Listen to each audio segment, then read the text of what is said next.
2:15. And the Word of God says, "No one can serve two masters. Either you will hate the one and love the other, or you will be devoted to the one and despise the other. You cannot serve both God and money."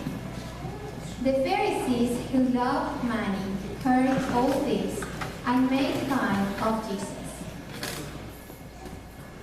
He said to them, "You are the ones who justify yourselves in the eyes of others, but God knows your hearts.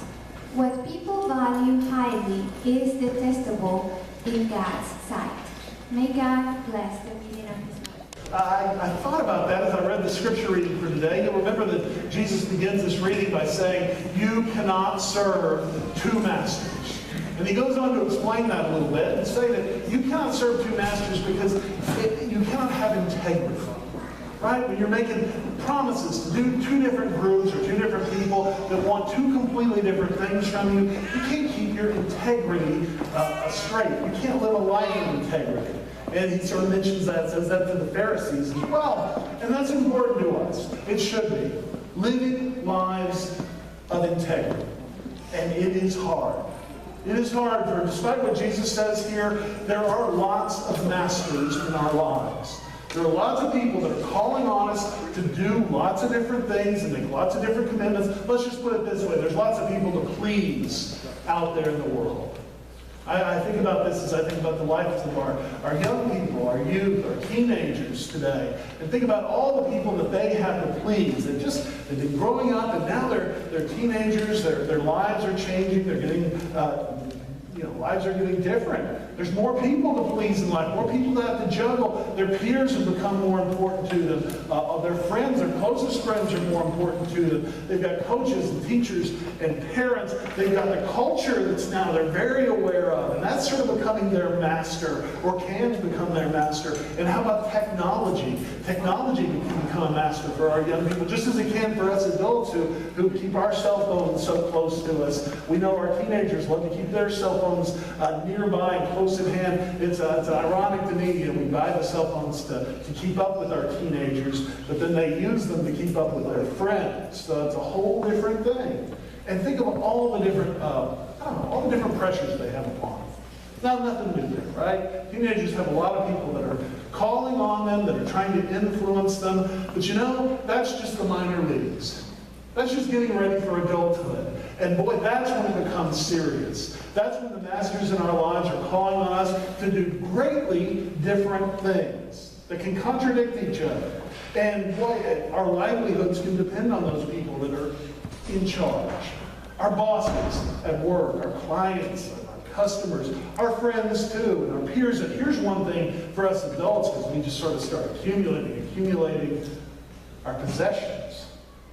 And our possessions can become our masters. You see this, or I see it all the time.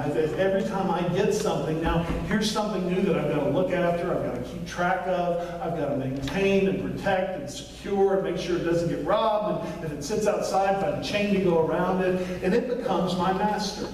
I've got a little master at home. It's a tiny little 4-inch turtle.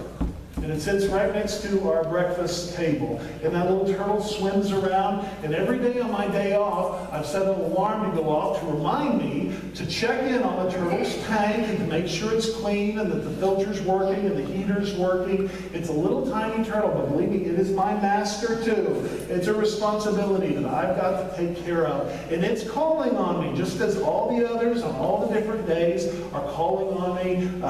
And boy, that can be difficult. How do we live a life of integrity when we've got all these different responsibilities in life, all these different things calling on us and wanting our attention, and all of them wanting to be number one? It's amazing how in life, when we get something in our life that is our responsibility, like a job or just about anything in life, or a possession, they all want to be number one. They want to be that number one thing in life. Well, some people say, this is simple. It can be tricky to do it, but actually the idea behind it is simple. We want to have integrity despite all these different ways we're being pulled, despite the contradicting promises that people and things in our lives want us to make. We want to have integrity. We need to just honor our word. Integrity is all about our word. That's where it begins and that's where it ends. And so what we need to do in life, if we have lots of people calling on us for lots of different things, first thing we have to do is say, we cannot please everyone. We may want to please everyone. That may be a desire of our heart, but when we approach it that way, then we start making promises to everyone, saying yes to everyone. And suddenly we find that those promises contradict each other, and we're not honoring our word. We're just blowing these promises off. It's easy to make them, but it's hard to keep them. So what do? How do we start having integrity despite all the masters in our lives? Well, we're careful about giving our word. Careful about the word that we give. And then when we do give our word and the times come up when we can't keep it, this happens. Life happens. I love what Dolores told us today about their a time in their life that was important to them giving-wise. And they had made a pledge to the church. They had given their word. And they couldn't keep it. They could not keep their word. But they could still honor their word. And so they went to the church, the treasurer that would be affected by this, and they told them as soon as they could about it. And they asked if there was something else that they could do, some other way they could be of help to the church, some way that they could help out with this problem that they had given the church. And of course they were received so warmly. So that's a part of it too, being careful about the promises we make. And then when we can't keep them, because there are times we won't be able to keep them, we make sure we honor them. Honor our word by letting folks know who will be affected when we can't keep our word. And now some people will tell us, that's it. That's the secret of life. That's the secret of relationships. Honor your word. You do that and your life will be better. And we have to admit, it sounds good. Wouldn't it be great if everybody who made us a promise kept it?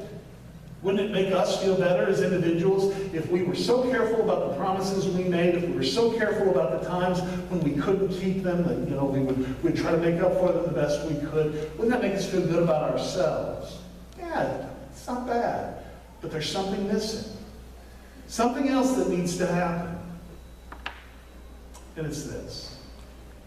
All the commitments we have, all the promises we make, all the ways we're pulled in our lives, whether it's the people, the friends, the peers, the pride in our lives, whether it's our ambition, they all want to be number one. And in all our lives, everybody here, there's one commitment, one promise you have made that's more important than any other. One promise that you have made that you will do anything to keep. And you won't make another promise that'll affect that first, most important promise. For some people, for those who give in to greed, that promise is to money. That's the one thing that they will not betray, is their desire for more money. For people who are, like you think of tyrants, it's power. That's what they want. That's the one promise they have made to themselves, and they're not going to make any promise that betrays their own desire for power.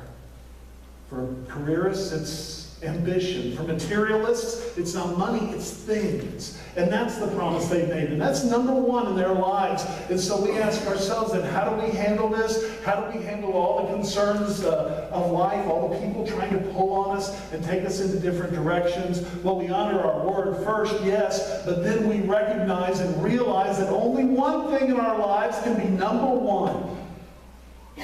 And we make sure that that thing is our relationship with God.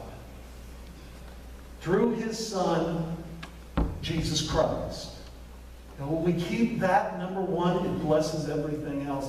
And it keeps us out of trouble too, because we're going to have people coming to us, our peers and others saying, trying to convince us to be cruel to someone else.